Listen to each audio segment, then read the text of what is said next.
here today to talk to you about the PlusNet Acquisitions website and why we should win Best Website at the Digital Experience Awards.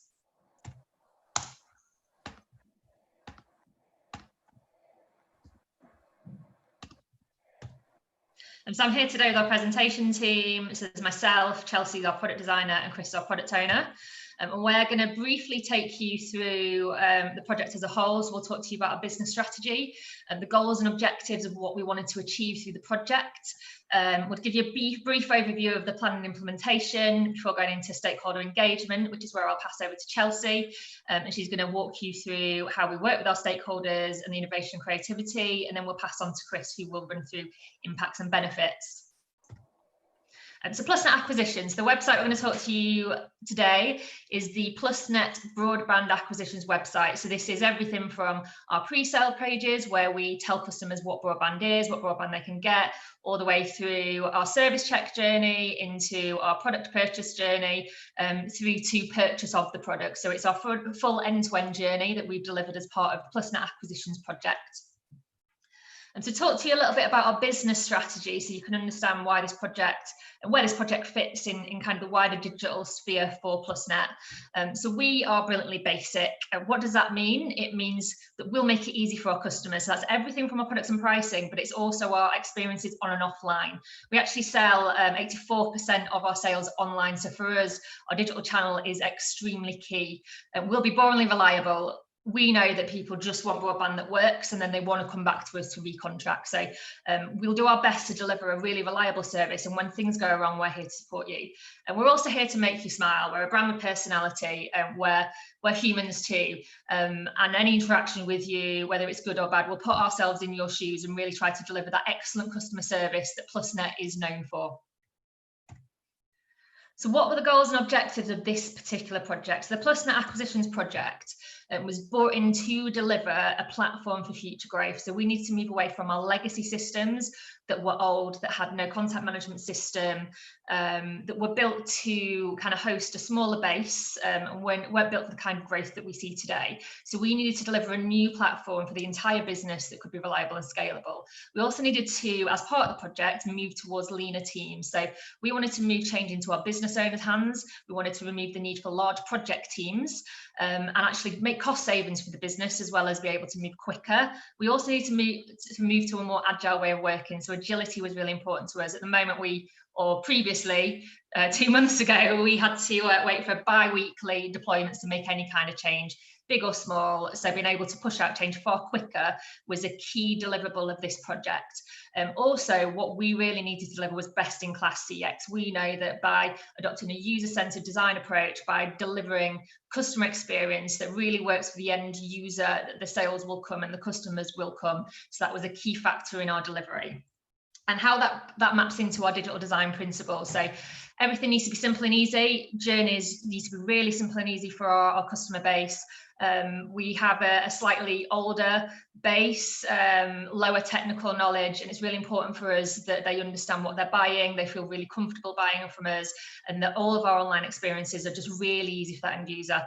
They need to work on every device. It needs to be great on tablet as it is on desktop, and we need to deliver unique UI where it makes that experience better. And our experiences just need to work. So from a legacy perspective, our old websites have been around for 10 to 15 years. A lot of our back-end systems are very tied into billing systems, into provisioning systems, and making change at a back-end level is really, really hard, but it also causes some issues for customers when they sign up. So we've really focused within our user experience on how we can actually use front-end customer experience to make the issues that we find on the back end feel from a customer experience feel really easy. So things that we knew were difficult, even choosing a username at PlusNet was difficult. We've really focused in on how that design experience can kind of smooth out that experience from a customer perspective. So how did we run this particular project? So this was a huge project for us. We actually we're very lucky in the fact that we could engage teams from across BT Group, and we have some real expertise. So we actually pulled together a team that encompassed not just PlusNet Digital and PlusNet Technology, BT technology and BT consumer digital. So all in all, I think we had 4 teams. We had people working globally. So we had people out in Bangalore. We also had people based in Cardiff and London, and then our main digital team based in Sheffield.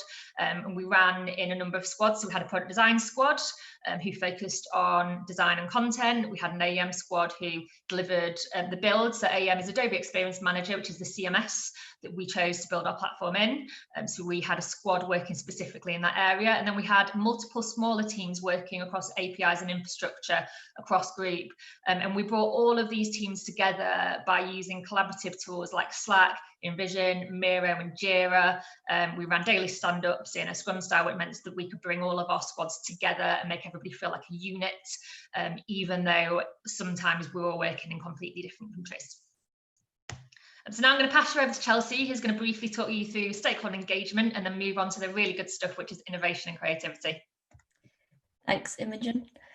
So when it came to stakeholders, we wanted to make sure that they were part of the journey and they were there making decisions with us. What we didn't want to do was deliver a project and then at the end of each kind of sprint, they get to see what we're doing. So what we did with them meant that they could go out and shout about the project. They could go out and speak about it with confidence and talk to the rest of the business about what we were doing. We also wanted to make sure our customers knew that we were listening to them. So any customer feedback that we got, we wanted to go back to them and show them exactly what changes we've been making, just so that they knew that they were being listened to. So in order to do this, we ran weekly sprint reviews with our business stakeholders, but we opened this up to everybody and we invited everyone along just to encourage feedback and discussion. We also invited our stakeholders to design workshops, so making sure that they understood the process and the design process. And we wanted them to be part of our user research and usability testing. So whenever we ran a session, a stakeholder was present and they got first-hand feedback from our customers. We also worked alongside our agents. They're the closest to our customers, they talk to them daily. So getting insights from them was just key. And then we shared out the work we were doing across things like Facebook Workplace so our colleagues could see what was going on. And then with our customers, we conducted a 6-week discovery phase, and this was absolutely key in everything that we did. And then once we made the changes, we then communicated them out by things like customer forums or user research, just to show them this is what change we made based on the feedback that you gave us. How do you feel like it's addressing your needs now?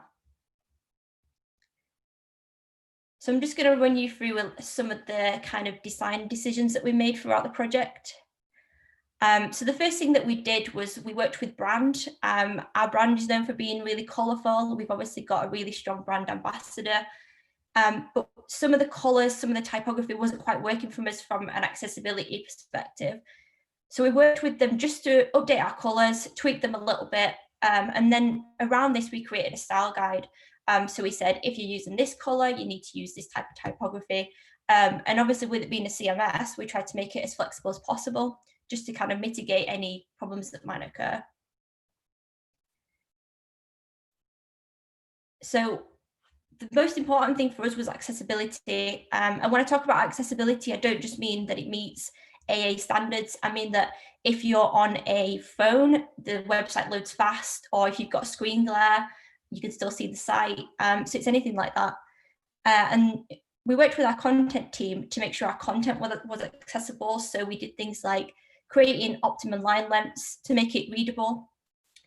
We used the new typography scale that we'd implemented to make sure that all of our headings were in the right order, our site was scannable, and then if you were using a screen reader, you could access the site quite easily. We used plain English and removed a lot of the jargon that was used because we wanted to reduce the reading age of our website. And then across the site, we use things like grey tints. So this will reduce eye strain, and it actually makes the site easier for people with things like dyslexia to read it. And then we used a combination of things like iconography, color, and text labels, just to make sure that everything that we do is accessible to everybody. So a really simple example of this is where you see the close button in the image. By adding a text label, it means that we're not relying on people to know what the X means, and people have got 2 indications there. Another thing when it came to accessibility was making sure that we worked really closely with our development team. So we've done a lot of work around our accessibility states, things like content tabbing, and we wanted to make sure that these were implemented properly and that they functioned right. So as you can see in the image, we've created a really kind of strong focused state. And this means that because we've got multiple colors on our website, it means that the contrast is right on all these different colors that we use. We also wanted to make sure that our content was tabbable. So we use things like really simple tests like tabbing through the content just to make sure that worked, and then worked with our developers just to make sure that everything was working as we would expect. And then when it came to making the site responsive, it wasn't just about it scaling down so it fit onto a mobile screen. It was around using native functionality. So if you're on an iOS device, it functions how you would expect. And we did things like increase the size of the touch target around buttons and made sure buttons were in the right place so that when you're using it with maybe one hand, it's still usable.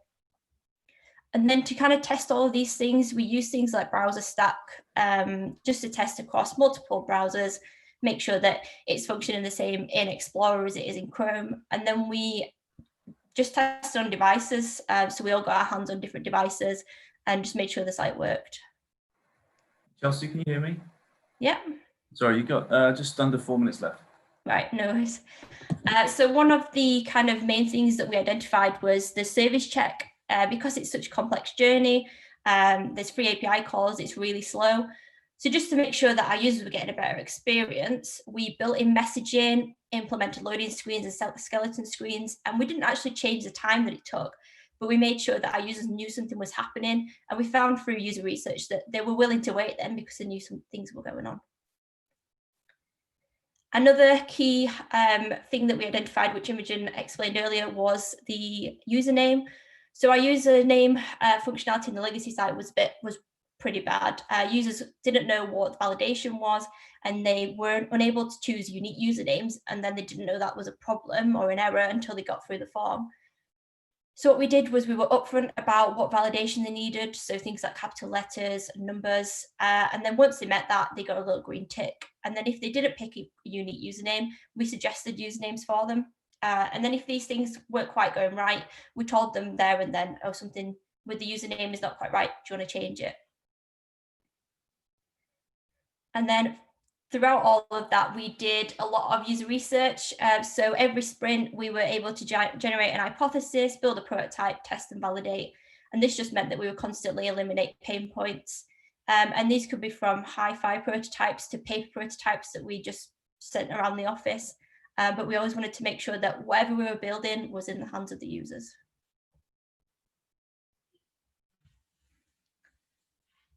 And I'm going to hand over to Chris now, who's going to talk about the impacts and benefits of the site. Thank you very much. Yeah, hi everybody. So I've got 2.5 minutes. So we'll give you a whistle-stop tour of what our hard work produced in the end. So we had a phased ramp-up approach where we slowly increased the percentage of customers who were seeing our new website.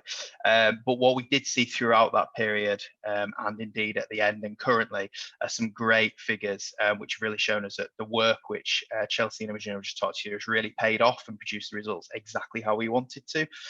So some high-level numbers for you then. Essentially, we've had a 13% increase in conversion rate of customers taking out broadband products over our legacy site, which is actually absolutely huge. We've had a 2.2% higher affiliate conversion rate. So that's for customers coming from affiliates such as Money Saving Expert, Money Supermarket, and affiliates like that. And although that's not the biggest number in the world, that is our biggest channel. So to have an increase of 2% is massive for us week on week. We've now got a AA standard website, the WCAG standard. So we've got a very accessible website with a lot of ongoing work to make it even better. And we just alluded to some of the load times earlier on, but we've actually improved our load performance by 3 seconds over our legacy site, which is great for responsiveness and overall customer experience. And in terms of turnaround and the speed that we can deploy for our customers, that's been increased exponentially. So previously with our legacy site, we would be looking at something like 4 to 6 weeks just to make a simple tweak, even to a sentence, changing an image, something like that. But using the new CMS that we implemented, we can do that in a matter of hours to a couple of days. The changes are really, really quick, and we can be really reactive. So whether that's business or regulatory or customer experience, we can make those quick changes.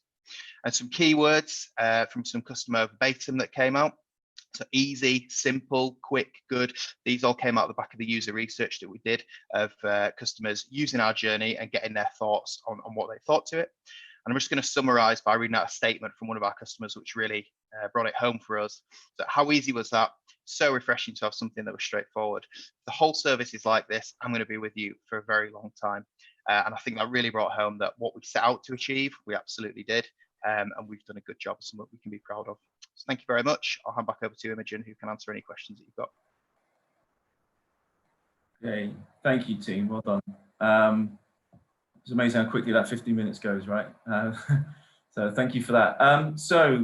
Just looking at the videos here. So Sam, did you want to go first with any questions you might have for the team? You're still on mute, Sam, I think. If you can we unmute Sam, or can I do that?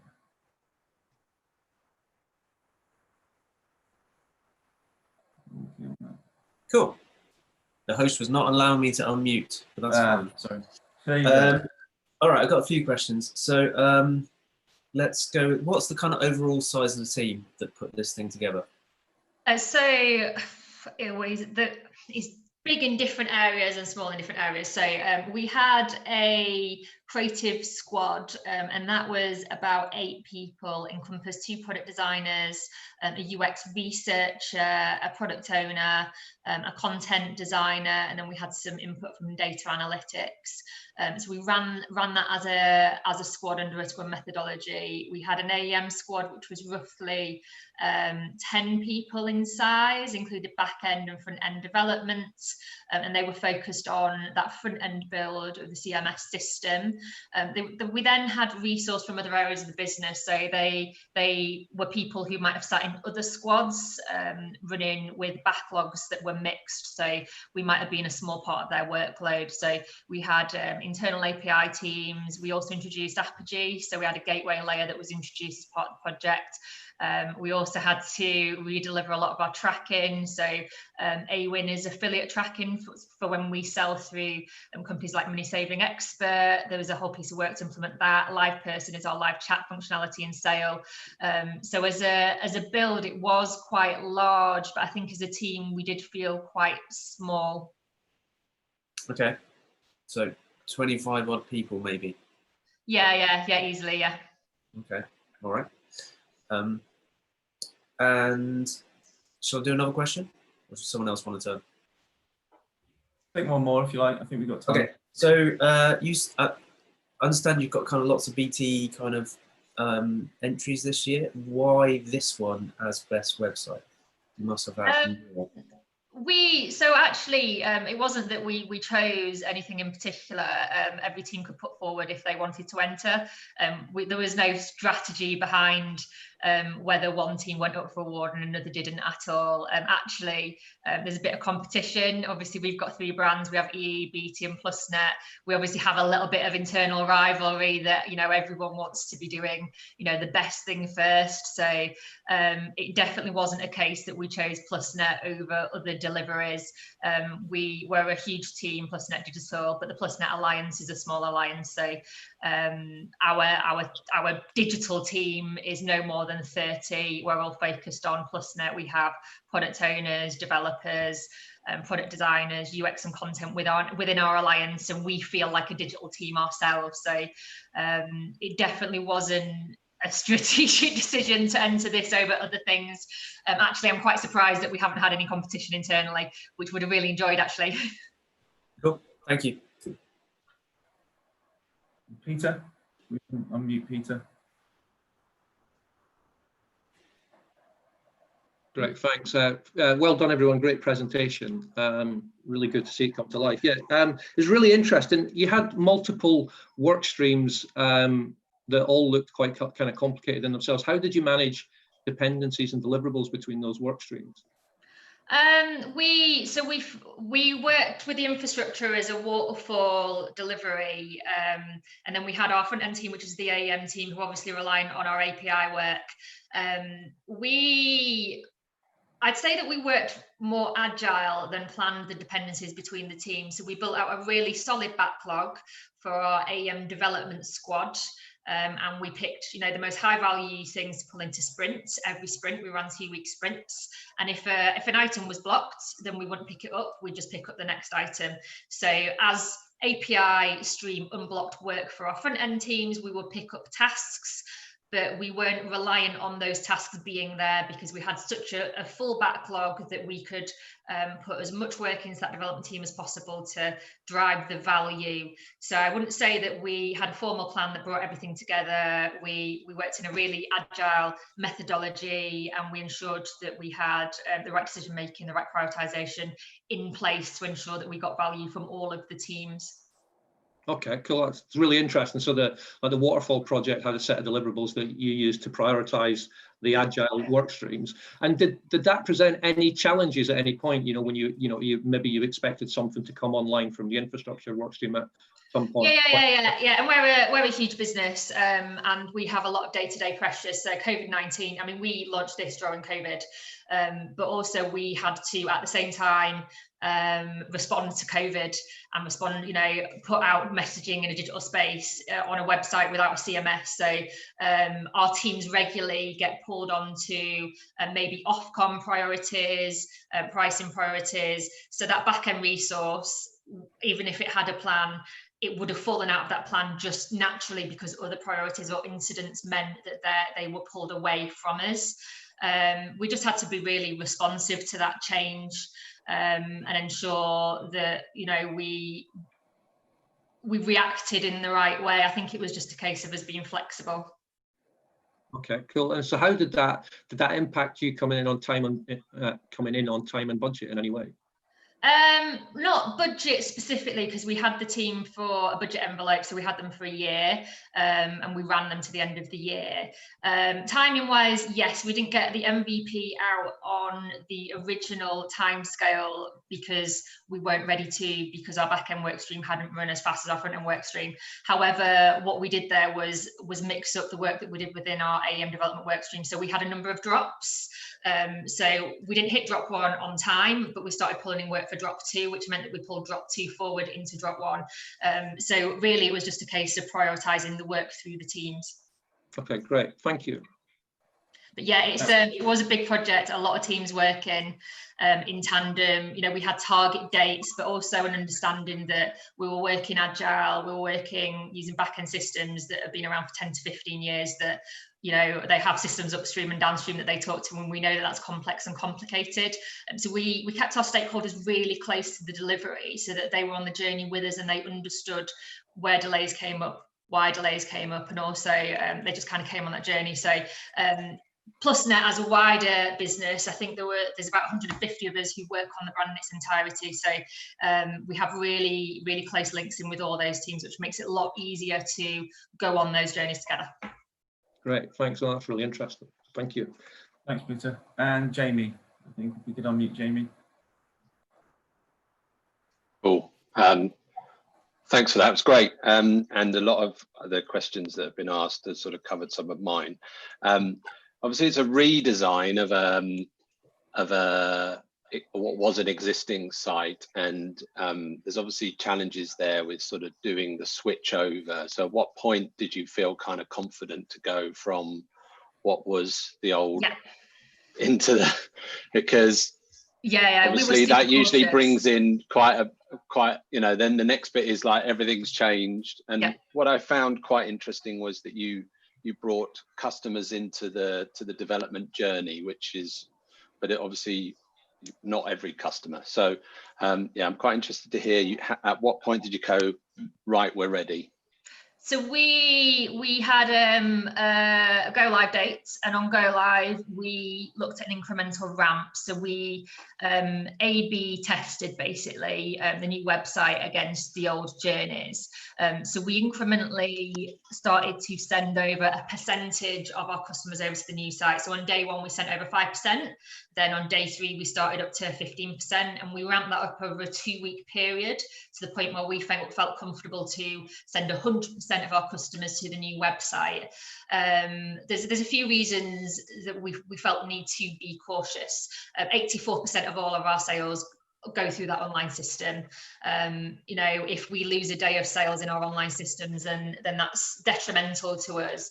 That has a real impact on how we deliver against our targets. So we were very cautious about ensuring that those systems worked, and we had a success matrix of criteria that we measured ourselves on a daily basis. So we had a morning war room, an afternoon war room. We looked at our metrics.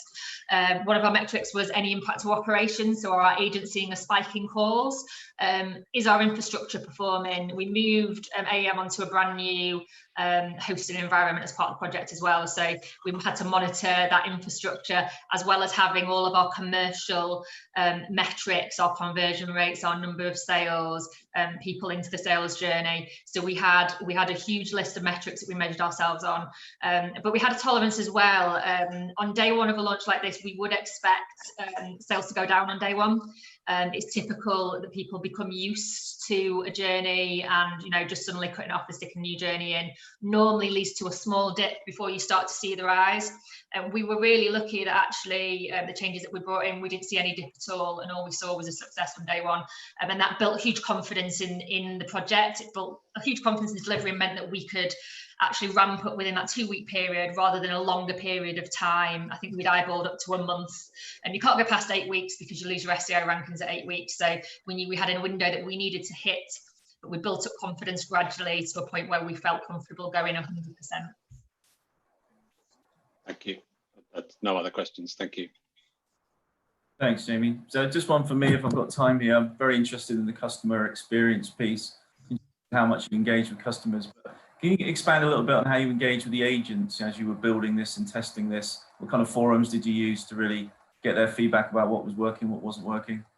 Yeah, so we used our agents in our discovery phase initially. So we had a number of workshops where we brought our agents in and asked them to tell us about, you know, the kind of calls that they get into the call centre, what kind of questions they ask, what people find difficult.